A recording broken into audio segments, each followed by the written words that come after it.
வணக்கம் நண்பர்களே, இன்னும் ஒரு இனிய காலை பொழுதில் தீதும் நன்றும் நிகழ்ச்சியில் உங்களை சந்திப்பதில் மிக்க மகிழ்ச்சி அடைகிறேன். இது கலைஞரனுடைய நூற்றாண்டு. கலைஞரனுடைய வாழ்வையும் வரலாற்றையும் ஒவ்வொரு நாளும் பேசி வருகிற இந்த நிகழ்ச்சியில் கடந்த ஓராண்டாக கலைஞர் எத்தகைய சரித்திர சாதனைகளை படைத்தார், ஒரு எழுத்தாளராகவும் சிந்தனையாளராகவும் அரசியல் தலைவராகவும் முதலமைச்சராகவும் அவர் தமிழ்நாட்டிற்கு ஆற்றிய மகத்தான பங்களிப்புகளை நாம் ஒவ்வொரு நாளும் தொடர்ந்து இந்த நிகழ்ச்சியில் நாம் பேசி கொண்டிருக்கிறோம்.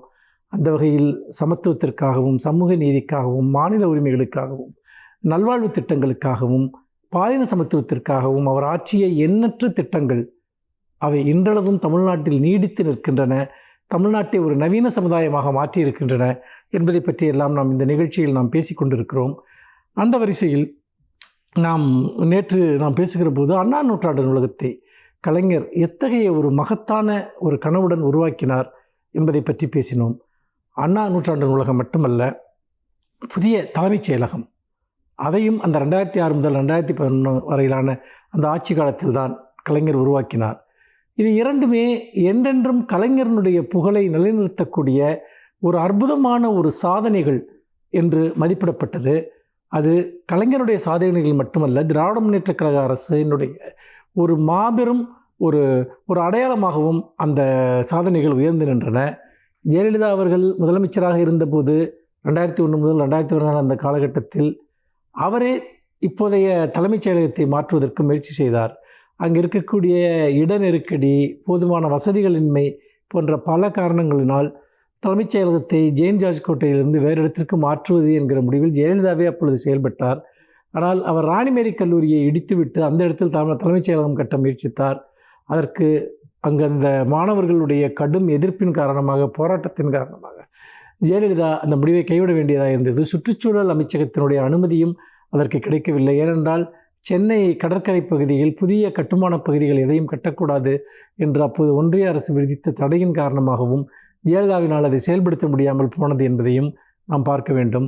இந்த சூழ்நிலையில்தான் கலைஞர் புதிய இடத்தில் புதிய தலைமைச் செயலகத்தை அமைத்தபோது அது ஒரு மிகப்பெரிய அளவிற்கு நவீன வசதிகளுடன் கட்டப்பட்ட ஒரு இடமாக அமைந்தது. காலத்திற்கேற்ப புதிய தேவைகளுடன் அந்த தலைமைச் செயலகம் கட்டப்பட்டது. அது ஜெயலலிதா அவர்களுடைய கண்களை மிகவும் உறுத்தியது. 2011 கலைஞர் அவர்கள் ஆட்சி அதிகாரத்திலிருந்து இறங்கி ஜெயலலிதா ஆட்சிக்கு வந்தபோது அவர் முற்றாக எதிர்க்கட்சிகளை மட்டுமல்ல, தனக்கு முன்னால் ஆண்டவர்களுடைய மகத்தான சாதனைகளை அளிக்கிற முயற்சியிலும் அவர் ஈடுபட்டார். அதிலும் முக்கியமாக கலைஞருடைய ஆட்சியின் மீது அவர் கொண்டிருந்த வெறுப்பு என்பது அந்த மகத்தான சாதனைகளை, அந்த காலகட்டத்தில் உருவாக்கப்பட்ட சாதனைகளை அழித்தொழிக்க வேண்டும் என்கிற ஒரு தீராத விருப்பம் அவர் மனதில் இருந்தது. அதன் காரணமாக, அதாவது அவர் கலைஞரை கைது செய்த, அதற்கு முந்தைய ஆட்சி காலத்தில் அவர் கைது செய்தது என்பது ஒரு செயல் என்றால், அதற்கு நிகரான செயல் கலைஞர் உருவாக்கிய அந்த புதிய தலைமைச் செயலகத்தை அழித்துவிட வேண்டும் என்பது. அதற்காக அதை குழந்தைகள் பன்னோக்கு மருத்துவமனையாக செயல்பட்டு கொண்டிருந்த அந்த தலைமைச் செயலகத்தை, சட்டமன்றத்தை அங்கிருந்து அகற்றினார். அகற்றிவிட்டு மீண்டும் பழைய இடத்திற்கே கொண்டு சென்றார். உண்மையில் ஒரு மருத்துவமனை செயல்படுவதற்கான எந்த விதமான ஒரு அடிப்படையும் இல்லாத அந்த இடத்தை தலைமைச் செயலகத்திற்கென, சட்டமன்றத்திற்கென திட்டமிட்டு கட்டப்பட்ட அந்த இடத்தை அவர் எந்த விதமான தயக்கமும் இன்றி மாற்றினார் என்பது அவருடைய பழிவாங்க உணர்ச்சிக்கு ஒரு அடையாளம்.